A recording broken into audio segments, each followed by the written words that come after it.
indício de que ele botou a espuma tal porque o engenheiro tal indicou.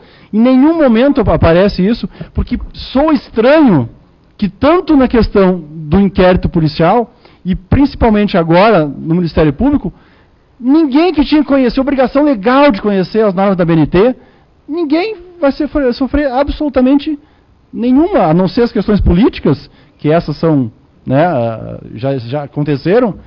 Nenhum técnico da área foi indiciado ou foi denunciado pelo Ministério Público.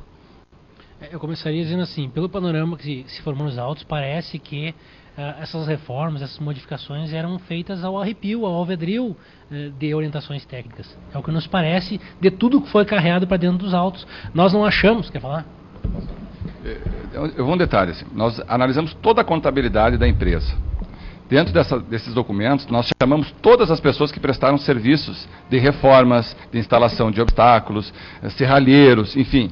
Essas pessoas foram chamadas, e aí isso ficou evidente nos depoimentos dessas pessoas, que principalmente o Kiko, que era a pessoa que mais estava presente, né? Exatamente, ele fazia as coisas pensando em duas questões: a questão estética.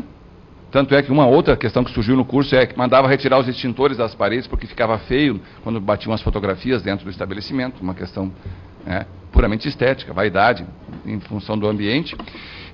E quando nós chamamos essas pessoas, elas foram muito claras nesse sentido. Nunca houve um projeto que foi apresentado um projeto para que elas seguissem esse projeto. Nunca um engenheiro, arquiteto, acompanhou, disse que estava conduzindo essas questões. As pessoas que fizeram os projetos foram ouvidas e disseram que aquelas alterações, a instalação da espuma deu uma polêmica muito grande, que um engenheiro teria orientado. Nós, inclusive, fomos em outros estabelecimentos em que esse engenheiro fez determinadas obras nos locais. Nesses locais, até havia espuma, mas era a espuma adequada, não era espuma retardante, não era aquela espuma que foi colocada ali. Então, nós não conseguimos, nós investigamos os arquitetos, engenheiros, porque, obviamente, se eles fizeram um projeto e o projeto era mal feito, eles tinham a mesma responsabilidade, ou até maior responsabilidade, se indicaram a colocação pelo conhecimento técnico que tem. Então, nesse aspecto, nós exaurimos essa questão para buscar essas informações.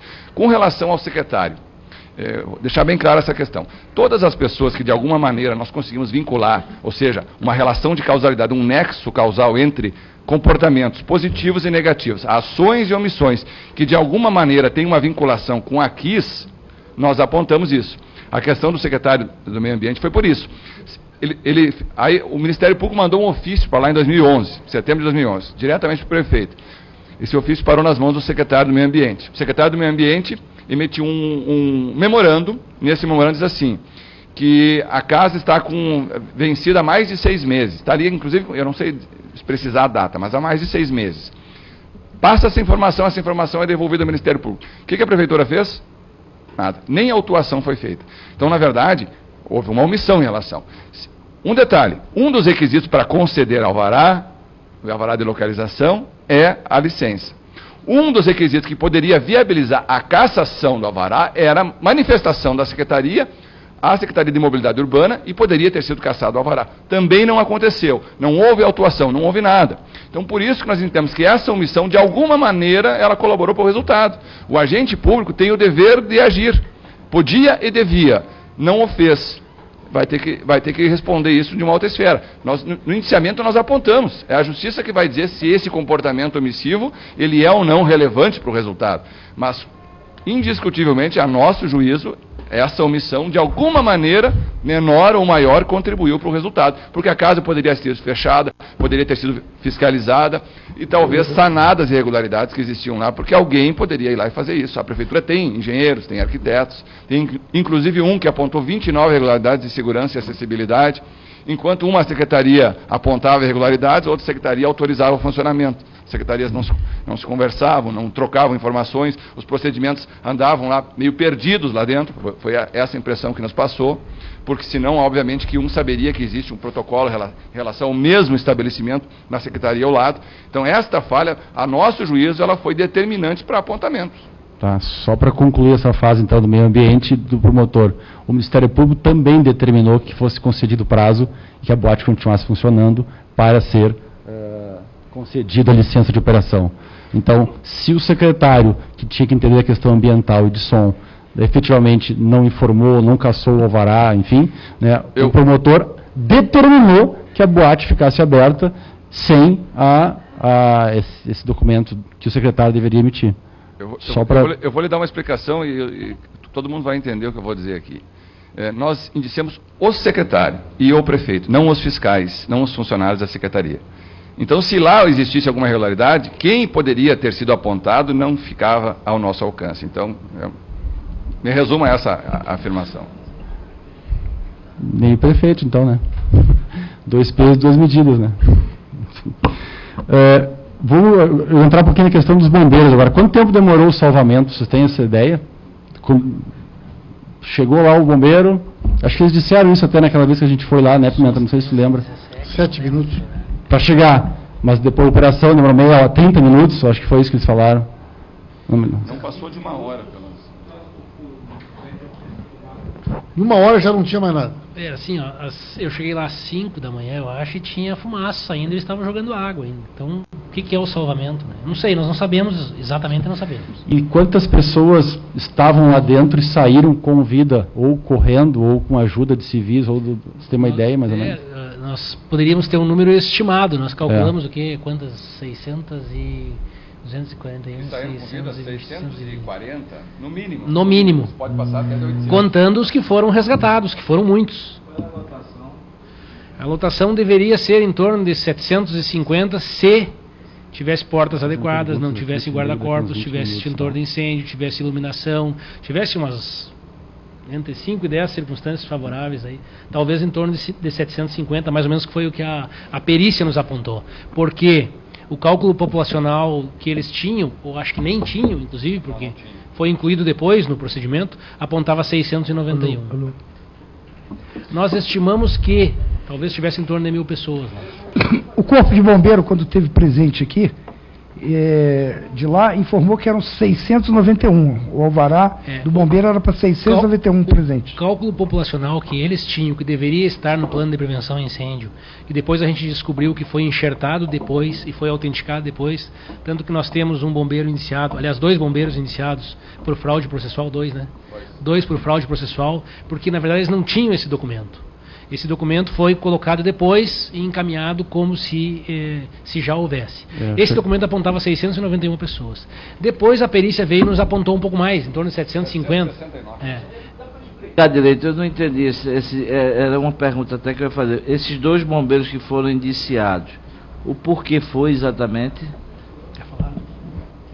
Assim, o que aconteceu? Num primeiro momento, um fato que nos causou uma certa estranheza, e por isso que a gente até se ateve a ele, foi o seguinte: os bombeiros, no primeiro momento, deram uma declaração pública na imprensa e disseram assim, que a boate preenchia todas as condições de segurança e comportava 1.000 pessoas. No mesmo dia, a mesma pessoa faz uma nova declaração e muda o número. Diz que passa para 691 pessoas. Isso nos chamou a atenção. Quando nós recebemos os documentos que chegaram do Corpo de Bombeiros, nós analisamos e havia lá cálculo populacional, um documento em tese elaborado por uma engenheira, só sem assinatura. O que nós fizemos? Nós fomos até esta engenheira. Esta engenheira confirmou para nós que ela estava ouvindo na imprensa uma entrevista de alguém do Corpo de Bombeiros, ligou para alguém e disse: olha, vocês estão passando uma informação equivocada. Eu sei quantas pessoas comporta a casa. Eu tenho lá no meu computador um cálculo que eu fiz para encaminhar para a prefeitura. Isso muito tempo depois do primeiro alvará dos bombeiros lá. Aí o que aconteceu? O outro bombeiro indiciado foi até a casa dela, pegou isso aqui, entregou para o oficial colocou dentro do procedimento, carimbaram, autenticaram, esse cálculo populacional mais um croquis do estabelecimento, em miniatura, e essas 2 informações, na verdade, elas não faziam parte. E ninguém explicou para nós que isso aqui foi colocado por uma razão A, B ou C. Ficamos sabendo somente depois. E todas as pessoas, os peritos, a polícia, o próprio Ministério Público, todo mundo estava trabalhando com 691 pessoas. Na verdade, não era o cálculo. Quando os peritos fizeram o cálculo real, apontaram que o estabelecimento comportava 769 pessoas. Seriam 740 pessoas frequentadores e mais 29 funcionários do estabelecimento. Quando foi enxertado para aumentar o número, é isso? Não, eu vou chegar lá, Coutinho. Foi enxertado para dizer que eles tinham feito uma análise melhor do que eles realmente fizeram. O deputado Marquesan, eu sei que ele vai chegar, é a questão do sistema que é utilizado no Rio Grande do Sul pelos bombeiros, que é um sistema que, na verdade, permite o seguinte, que qualquer pessoa chega no Corpo de Bombeiros e encaminha lá esse PPCI, que é um Plano de Prevenção de Combate a Incêndio. Então ela alimenta o sistema com essas informações, o sistema emite um documento, esse documento é baseado em algumas normas técnicas, ele emite ali, por exemplo, quais são os requisitos legais que devem ser atendidos para que se possa colocar em funcionamento o estabelecimento. A par disso, no momento em que a pessoa atender, ela apresenta lá essa questão, paga a devida taxa, e aí é feita uma verificação, uma vistoria. Se a vistoria aprova o estabelecimento, emite o alvará. Se não aprova, a pessoa ganha um prazo para fazer as adequações. E ele não contempla esses documentos. Então, na verdade, isso passou a dar mais credibilidade a esse procedimento, que na verdade era totalmente despido de um fundamento, de um documento elaborado por engenheiro, não existia aquilo. Não havia nem necessidade, pela atuação, pelo regramento administrativo do Corpo de Bombeiros, que seguia algumas portarias de 1999 e 2002, a portaria 64 e a portaria 138 de 2002. São as portarias que estavam regrando uma situação que não regravam bem, porque esse sistema foi implantado em 2005, depois num local, e depois em 2007 estendido para outros locais, em 2009 para mais alguns outros locais. Então, um sistema totalmente falho, que já foi alterado. Já se sabe que eles não estão utilizando mais porque ele não prima pela segurança. Ele viabilizou o quê? Ele viabilizou a agilidade no sentido de liberação de alvarás, o que aumentou a arrecadação do chamado FUNREBOM, que é o Fundo de Reaparecimento do Corpo de Bombeiros, que é uma verba que é administrada pelo município, juntamente com lideranças da comunidade, e que arrecadou, a título exemplificativo, cerca de R$1.800.000 em 2 anos e 8 meses, nesse período que antecedeu esse evento em Santa Maria. Obviamente que, então, primava pela arrecadação, porque esse dinheiro era reinvestido internamente, e na verdade não foi reinvestido internamente, porque a precariedade da forma fiscalizatória que eles atuavam, não tinham nenhum tipo de equipamento.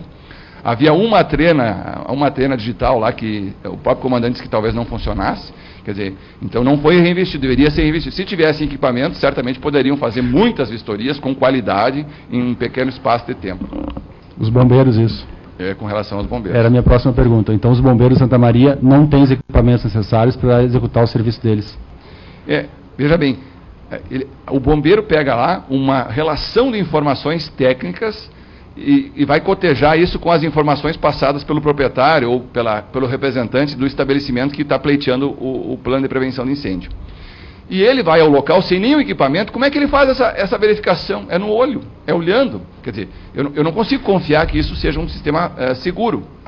Estou dizendo isso porque li a legislação, porque ouvi os bombeiros, porque ouvi diversas pessoas no curso do inquérito e ficou muito claro isso. Não havia nenhum tipo de equipamento que permitisse seguramente fazer a avaliação anterior à fiscalização. Com certeza. E no dia do salvamento, no dia do ocorrido, quantas máscaras tinham? Porque diz que tinha uma só. É um pouco divergente. Tem gente que fala em 5, 6, 8 e o comandante fala em 21. Mas os seus comandados falam em número muito inferior a isso. Então, faltaram máscaras na prestação de socorro. Mangueira era uma só, né? Era um caminhão, né? Não, eram 2? Pelo menos 2 mangueiras aparecem naqueles vídeos. O bombeiro, o comandante lá, o Fux, falaram que era um caminhão com uma mangueira. Eles nos passou essa informação.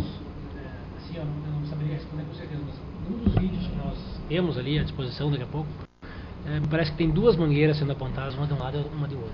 Talvez do mesmo caminhão. Mas isso não era importante para o inquérito, até porque algumas pessoas talvez tenham falecido em virtude da falta de máscaras, da falta de mangueira, da falta de equipamentos. Não era importante saber exatamente isso? Não, nós sabemos que faltaram equipamentos. Isso é importante, sim. Sabemos que se os bombeiros tivessem mais equipamentos, talvez eles tivessem conseguido salvar, sim, um número maior de pessoas.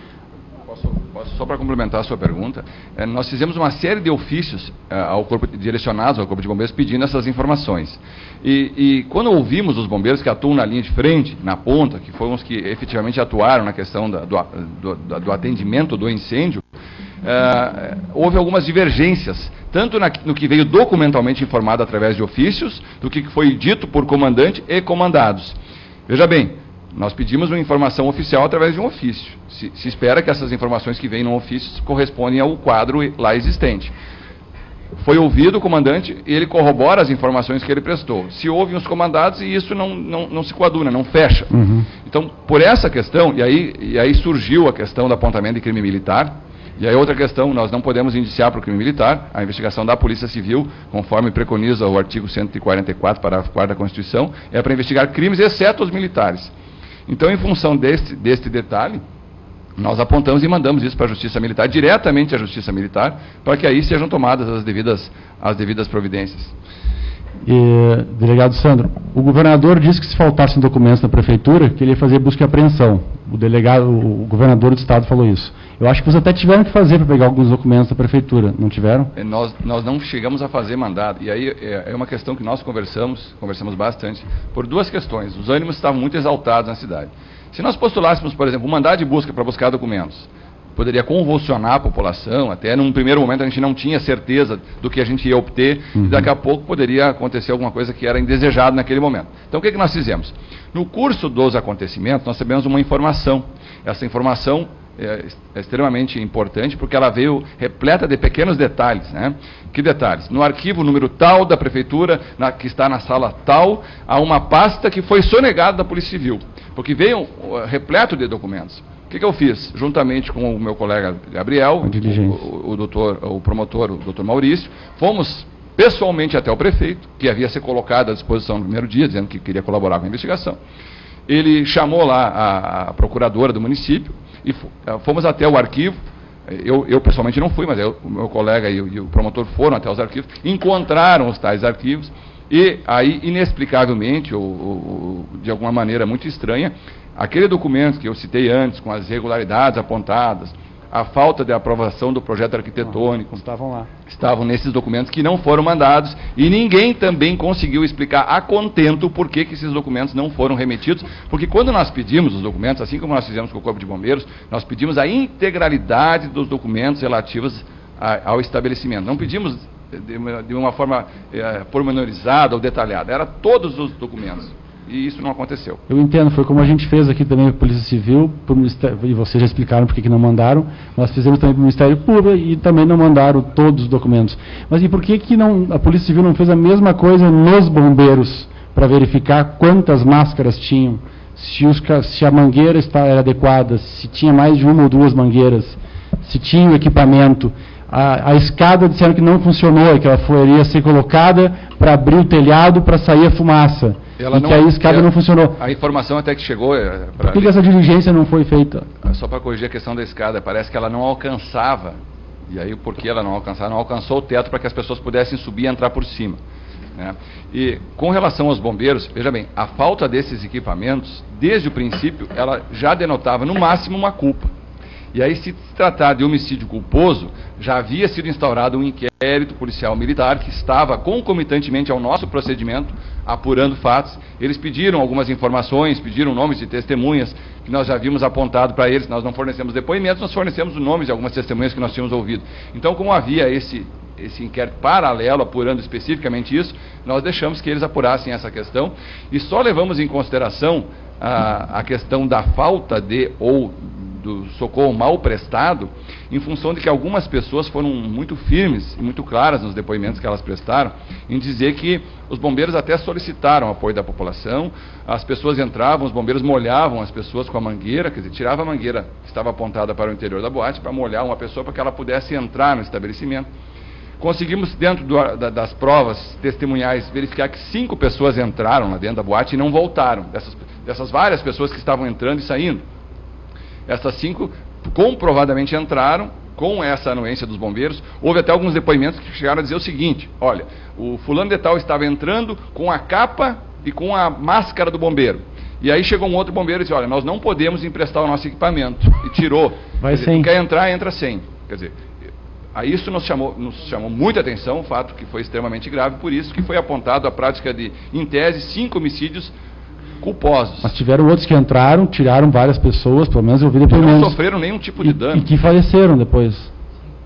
Não, que nós conseguimos comprovar que 5 pessoas, que nós conseguimos comprovar. Talvez até tenha mais alguma pessoa, mas não foi possível identificar a pessoa para que nós pudéssemos individualizar a conduta e apontar, olha, autor do homicídio X. E no caso, foram até o Quer fazer uma pergunta? Eu não queria perder o fio da meada sobre essa pasta que foi informado à polícia que uma pasta X, assim, assim, assado, não tinha sido entregue para vocês. E depois, no outro dia, foi localizado a pasta nessa visita que vocês fizeram. Por outro lado, também há informações, que eu não sei se fazem parte do inquérito, não, que dizem que poderia haver um certo conluio, digamos assim, entre bombeiro e agentes públicos da prefeitura, ou pessoas da prefeitura vinculadas. Vocês chegaram a, em algum momento, constatar isto, vínculo de bombeiros que tivessem facilitado o laudo ou os procedimentos, enfim? Assim, não surgiram indícios nos autos disso e nem desse conluio entre... Para responder objetivamente, não há indícios de conluio entre bombeiro e prefeitura. Não. Uma pergunta. Foi colocado que saíram 640 pessoas da bote, além das 241. Seriam os feridos, né? As pessoas que estavam lá conseguiram sair. 640, eu acho. E 241 foi o número... Falecidos. Mas alguns desses falecidos também saíram como feridos e vieram a falecer depois. Sim, mas nós